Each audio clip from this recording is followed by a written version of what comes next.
அனைவருக்கும் வணக்கம். வாழ்க வளமுடன். நான் உங்கள் பாலசுப்ரமணி. நம்ம இன்னைக்கு பார்க்குற தலைப்பு என்ன அப்படின்னு பார்த்தோம்னா, உங்கள் ஜாதகத்தில் சந்திரன் கேது இணைவு இருந்ததுன்னா அதுக்கு நீங்கள் என்ன வழிபாடுகள் செய்யலாம் அப்படிங்கிறத பற்றி பார்ப்போம்.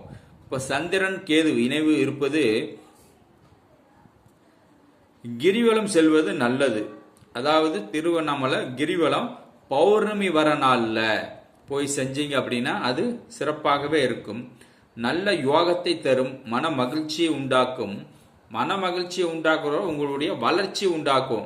உங்களுக்கு வளர்ச்சி வருதாவே மன மகிழ்ச்சி வரும், மன மகிழ்ச்சி வந்தாவே நல்ல யோகம் வரும். அதனால் சந்திரன் கேது இணைந்து இருப்பவர்கள் திருவண்ணாமலை கிரிவலம் சென்று வாருங்கள். அதாவது திருவண்ணாமலை கிரிவலம் சென்று வாருங்க. அப்படி முடியாதீங்க, எந்த கோயிலுக்கு உங்களுக்கு அருகில் உள்ள கோயிலுக்கு கிரிவலம் சென்று வருவதும் சிறப்பு. உங்களுக்கு எது சௌரியமோ அதை பின்பற்றுங்கள்.